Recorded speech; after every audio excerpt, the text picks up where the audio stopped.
ہمارے ہاں سیرت کے جلسے تو آج کل ہوں گے، بے شمار ہوں گے، ہر جگہ ہوں گے. ہوتا کیا ہے؟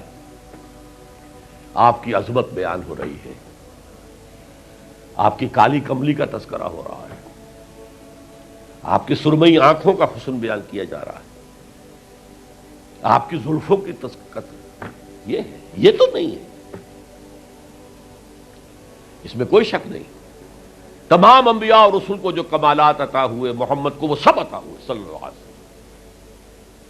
اس نے یوسف دم عیسیٰ ید بیضا داری، آنچ خوبہ ہمد آرنگ تو طلحہ داری. لیکن حضور فرماتے ہیں تمام نبیوں اور رسولوں نے جو تکالیف برداشت کی، میں نے وہ سب کی سب برداشت کی. یہ کوئی بیان کرتا ہے؟ کیسے بیان کرے؟ اس سے تو کچھ سبق ملتا ہے کہ کچھ تو تم بھی کرو بھائی. یہ کہاں عاشق رسول بنے پھر رہے ہو؟ کہاں عید میلاد النبی بنا رہے ہو؟ زمین و آسمان کے کلابے اللہ سے بھی اوپر کر رہے ہو راتوں کے اندر. یہ نہیں ہے محمد سے نسبت اور تعلق کا معاملہ. اب آپ دیکھیے، جو اب واقعاتی انداز میں تو جانے کا وقت ہے نہیں نا، لیکن ایک بات آپ کو بتا دوں، دشمنوں نے اقرار کیا ہے کہ تاریخ انسانی کا عظیم ترین انقلاب محمد نے برپا کیا صلی اللہ علیہ وسلم. M N Roy of India, member of communist international, اس نے 1920 میں تقریر کی لاہور میں بریڈلا ہال میں، دی ہسٹوریکل رول آف اسلام. وہ کتاب اب بھی انڈیا میں چھپتی ہے. اس نے کہا تاریخ انسانی کا عظیم ترین انقلاب محمد نے برپا کیا صلی اللہ علیہ وسلم. اور اس نے کہا یہ نری فتوحات نہیں تھیں، فتوحات تو سکندر نے بہت کر دی تھی، اٹیلا نے بہت کر دی تھی، چنگیز نے بہت کر دی تھی. وہ بروٹ فورس تھی، وہ وحشی قوت تھی. اور محمد کی فتوحات اور ان کی امت کی فتوحات سے نئی تہذیب دنیا میں آئی، نئی روشنی دنیا میں آئی، نئے علوم ایجاد ہوئے، دنیا منور ہو گئی. بہت عمدہ کتاب ہے ہسٹوریکل رول آف اسلام. 1980 کے قریب کتاب چھپی امریکہ میں، دی 100 a selection and gradation of the 100 most influential personalities of human history. تاریخ انسانی کا دھارا بہتا ہے، ہم بھی اس میں بہ رہے ہیں، جدھر بہ رہا ہے ہم بھی بہ رہے ہیں. چلو تم ادھر کو ہوا ہو جدھر کی. کچھ لوگ ایسے ہوتے ہیں کہ جو دھارے کا رخ بدلتے ہیں. بہنے والے تو سب ہیں، لیکن اس دھارے کے رخ کو بدلنے والا کوئی ہوتا ہے. تو ڈاکٹر مائیکل ہارٹ نے پہلے 100 آدمیوں کا انتخاب کر لیا جنہوں نے تاریخ کے دھارے کا رخ موڑا ہے. سلیکشن، پھر گریڈیشن. ان میں سب سے زیادہ جس نے موڑا ہے، جس سے سب سے زیادہ مؤثر ہوا، وہ کون؟ نمبر 1، پھر نمبر 2، پھر نمبر 3، 100 تک چلا گیا. نمبر 1 پر حضور کو لا رہا ہے. عیسائی ہے اور ابھی تک کوئی اطلاع نہیں ہے اس کے اسلام لے آنے کی. زندہ ہے، مینہٹن میں رہتا ہے. اس نے پھر اس کی وجہ بیان کی کہ naturally I own an explanation. Jesus کو جسے خدا مانتے ہیں اسے نمبر 3 پہ لے گیا، حضور کو نمبر 1 پر. اور جواب کیا دیتا ہے؟ ایکسپلینیشن کیا ہے؟ This is because he is the only person supremely successful in both the religious and secular fields.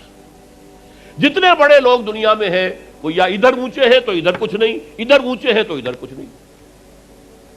بڑے حکمران، بڑے فاتح، اخلاقی اور دینی اور روحانی اعتبار سے 0 بلکہ مائنس.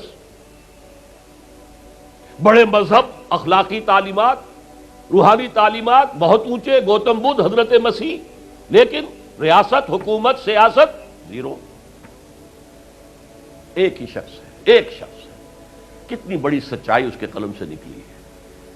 دی اونلی پرسن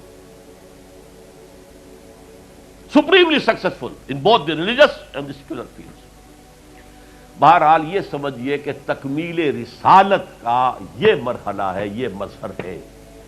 اگر حضور نے اس کو قائم کر کے نہ دکھایا ہوتا تو کہا جا سکتا تھا کہ ٹھیک ہے جی نظام تو بڑا اچھا ہی ہے، لیکن یہ انہونی بات ہے، بھلا کوئی بات ہے؟ سید القوم خادمہم، قوم کا سردار خادم ہوتا ہے، شاعری ہے یہ، اچھا شعر کہہ دیا ہے، لیکن محمد نے وہ نظام قائم کیا جہاں ابو بکر اور عمر خادم تھے، چٹائیوں پر بیٹھتے تھے، پیوند لگے ہوئے کپڑے پہنتے تھے، رات کو گشت کے دوران کسی عورت کے کراہنے کی آواز آئی ہے، پتہ کیا، معلوم ہوا کہ درد ذہ میں ہے اور کوئی اٹینڈ کرنے والا نہیں ہے، فوراً گھر گئے، اپنی بیوی کو لے کر آئے، فرسٹ لیڈی، اور اس نے مڈ وائف کا کام کیا ہے۔ ایک اور جگہ دیکھا بچوں کو رونے کی آواز آئی، پوچھا کیا ہے؟ ماں نے کہا کہ میرے پاس کھانے کو کچھ نہیں ہے، بچے بھوک سے بلک رہے ہیں، اور میں نے یہ صرف ہانڈی چڑھا دی ہے چولہے کے اوپر کے دھوکہ دینے کے لیے کہ کچھ پکا رہی ہوں، تھوڑی دیر میں روتے دھوتے سو جائیں گے۔ کانپ گئے بیت المال، وہاں سے ایک بوری آٹے کی لی، اپنے کندھے پر، غلام سے کہا میرے کندھے، اس نے کہا میں نہیں چلتا ہوں حضرت۔ نہیں، قیامت میں تم میرا بوجھ نہیں اٹھا سکو گے۔ اپنے کندھے پر بوری لگ کر گئے ہیں، وہاں جا کر کھانا پکوایا ہے۔ یہ سید القوم خادم ہوں، کبھی دیکھی تھی دنیا نے یہ بات؟ قائم کر کے دکھایا، نوع انسانی پر حجت قائم کی ہے۔ مائیکل ہارٹ نمبر 1 پر لا رہا ہے، آپ غور کیجیے۔ ایچ جی ویلز کی بھی اب وقت نہیں ہے میرے پاس، میں نے وہاں تقریر کے اندر پوری واضح کی یہ بات، اس کی شہادت، حالانکہ وہ شاطم رسول ہے، حضور کو گالیاں دی ہیں اس نے، بالکل رشدی کی طرح، اور تسلیمہ نسرین جو ہے بنگلہ دیش کی اس کی طرح، لیکن ایک اعتبار سے گھٹنے ٹیک کر حضور کی مدح کرنے پر مجبور ہے۔ تو یہ اصل میں بات تکمیل رسالت ہے، پیش کر دینا، پہنچا دینا، وما علینا الا البلاغ، یہ بھی رسالت کا معاملہ ہے، یہ ابتدائی مرحلہ ہے۔ اس نظام کو قائم کر کے دکھانا، انقلاب برپا کرنا، اس کو چلا کر دکھانا، چاہے وہ 30 برس رہا، لیکن دنیا کا کوئی دوسرا نظام تو ایک دن بھی قائم نہیں ہوا۔ جس ڈیموکریسی کا خواب والٹیئر اور روسو نے دیکھا تھا، ایک دن کے لیے بھی نہیں آئی۔ یہ تو کیپٹلسٹ کی ڈکٹیٹرشپ ہے جسے جمہوریت کہا جا رہا ہے۔ جمہوریت کہاں ہے؟ It's the dictatorship of the capitalist. Billionaire نہ ہو تو آپ الیکشن کیسے لڑیں گے؟ عام آدمی الیکشن لڑ لے گا۔ دے میں استبداد جمہوری قوام پائے کو، تو سمجھتا ہے یہ آزادی کی ہے نیلم پری؟ ہم نے خود شاہی کو پہنایا ہے جمہوری لباس، ابلیس کا ایک مشیر کہہ رہا ہے، ہم نے خود شاہی کو پہنایا ہے جمہوری لباس، جب ذرا آدم ہوا ہے خود شناس و خود نگر، آدمیوں میں اپنے حقوق کا ذرا احساس، اور یہ احساس محمد نے پیدا کیا صلی اللہ علیہ وسلم۔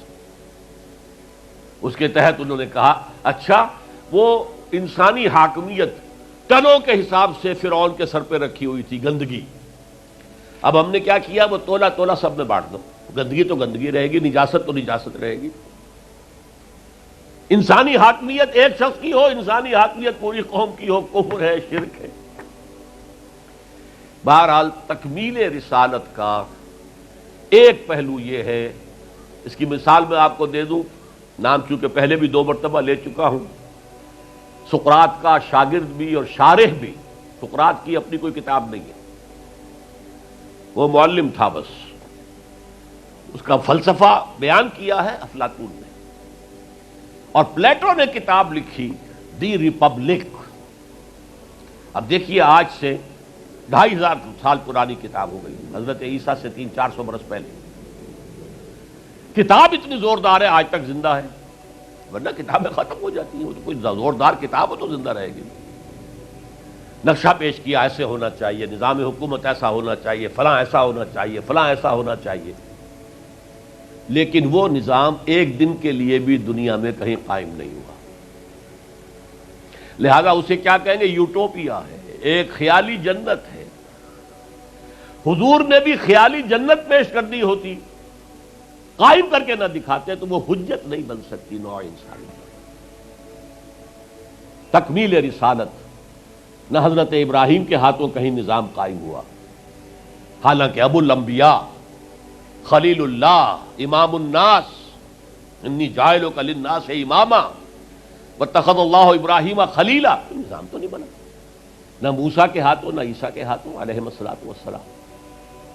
یہ صرف محمد الرسول اللہ صلی اللہ علیہ وسلم کا مقام ہے کہ آپ نے ایک عظیم انقلابی جد و جہد، میری کتاب لے کر پڑھ لیجئے اگر تقریریں نہ سنی ہو، تقریروں میں مختصر مفصل منہج انقلاب نبوی، اتنا عظیم کارنامہ، عظیم ترین انقلاب جو برپا کیا 23 برس کے اندر حضور نے، تو اس کے منہج کیا تھا، منہاج کیا تھا، طریقہ کار کیا تھا، اسے سمجھیے۔ منہج انقلاب نبوی میری کتاب ہے، 400 صفحے کی، سیرت کا انالیسس ہے، سیرت کا 6 steps of revolutionary process as deduced from the سیرہ of the prophet، اس کو فلسفہ سیرت کہیں گے ہم، تو پڑھیے اس کتاب۔